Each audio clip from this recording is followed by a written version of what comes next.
Some other kids had some questions too. Do you still have time for a few more? Oh yeah, I'd love to answer questions. Okay. Any questions they have? Okay, come down on your knees so that we can see you. Are little rocks made from avalanches? So if you have a big avalanche, will it make lots of little rocks? Is that your question? Yes, he says. Okay, right, yeah. So sometimes you have a big rock, but it collapses and it breaks into lots of little rocks. So yes, that's true. And they're part of a larger rock. Yeah, so you can also make little rocks by taking a hammer to a big rock, but that's kind of dangerous. So if you do that, wear safety goggles. But we do that a lot as geologists. We'll take big rocks and cut them into smaller rocks so that we can look at them or carry them around. Yep. Because it would be pretty funny if you're at a boulder and you tried to take that boulder home in your backpack. It's not going to fit. So you have to make it smaller. Great question. Thank you.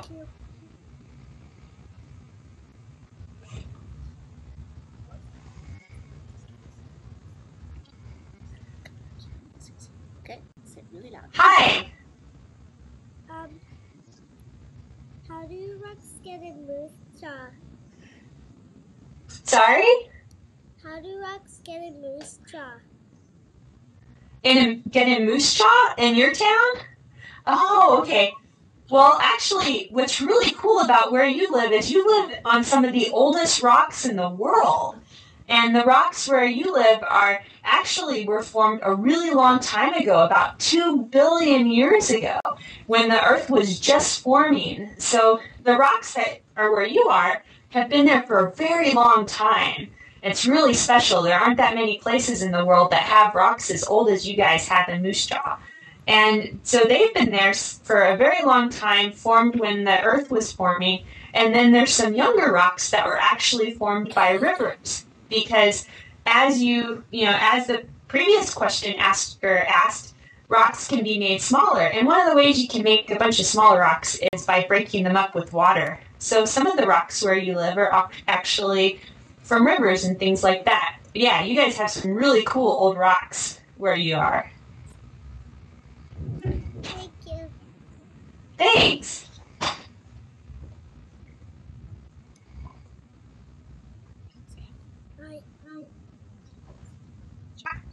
Hello.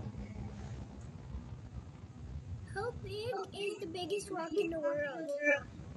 What is the biggest rock in the world? How big is the biggest rock in the world? Well, that's a pretty good question. I would think that a lot of the rocks that are really, really huge are ones that we can't see, like the rocks that are under mountains. And actually, so the biggest rocks are probably the heart of mountains, which are giant granites that make up the middle of mountain ranges. So like in the Rockies or even up, near Banff and that area there in Canada. So you do have very large rocks underneath the ground that are making up big mountains. But I don't know how big they are. I would say they're miles and miles big. They're very, very large. Thank you. Thank you. Okay, here comes another one.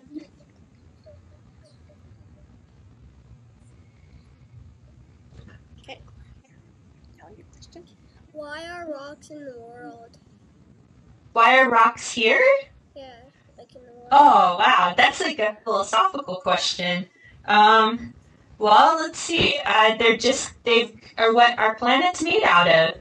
So you have to think really hard about how our solar system came to being and how the rocks made to form the solar system. But really, the reason that we have lots of rocks on our planet is because our planet is made of rocks, and it's a living, breathing planet. So you have volcanoes constantly making new rocks, and you have rivers breaking up the rocks and making smaller rocks, and it's just all part of the cycle. So we have lots of rocks on our planet because that's really what our planet is made out of, is rock. Unlike, say, Jupiter, which is made out of gas. So that's why we have rocks here. But that's a pretty tough question that requires a lot of, understanding of the solar system. So maybe when you guys talk more about the solar system, you'll learn more about where the rocks on our planets came from. So great question, though. That's a really hard question. We're trying to see if we can stump you. Okay, what's your question? Is there any rocks there? You mean where In my office? No, like any rocks in your world. Oh, in Oregon. Yeah, actually, Oregon, it has a lot of volcanoes. We're sitting on part of the volcanic arc that's formed in the northwest of the United States in Alaska and Canada. And yeah, so we have a lot of volcanic rocks here in Oregon. And just outside my window, I can actually see several volcanoes in the distance. Of course, most of them are extinct, so there's no lava.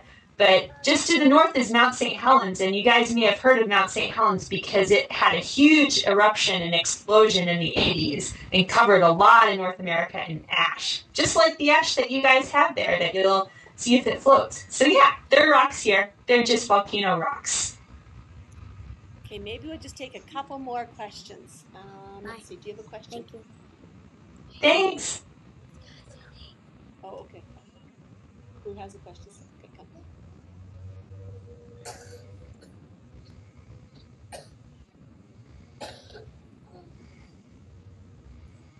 Is there any sparkly rocks in the world? Oh, sparkly rocks. I personally love sparkly rocks and rocks that are made out of a lot of crystals. And yeah, there's tons of them. Like, for example, you guys asked about amethyst. Amethyst is a great sparkly rock. So I'll a lot of times look for rocks that might have some quartz or amethyst in them.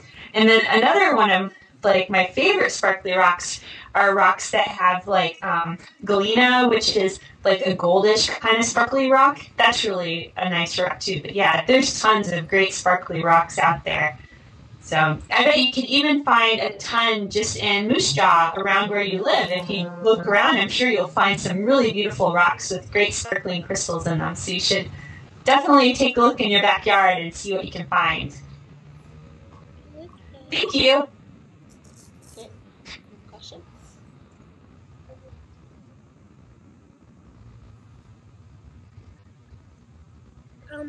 Are some shells made out of rocks? Oh, that's an awesome question. Wow, that's a great question. Yeah. So shells, actually, it's both ways. Shells make up rocks. They form rocks such as limestone, which is actually a rock formed up with a bunch of crushed up shells. But shells themselves are kind of like a rock because they're formed by organisms that use different minerals in the water to form a hard shell. And so they're actually called, well, calcium carbonate, which means that they have some calcium, like the calcium in your own bones, so very similar to that. And they also have some carbonate minerals.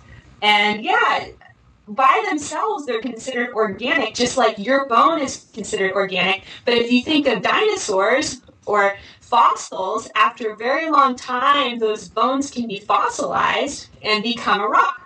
So that's when we call things like limestone. So yeah, that's a great question. So shells are not only hard in themselves, but they become rocks later once they've been deposited. So great question, very good. Thank you. I think we'll have this as the last question. Oh wow, okay, so this is going to be a really hard one, I bet. How many rocks do you have? Oh, me? Oh, that's a tough one.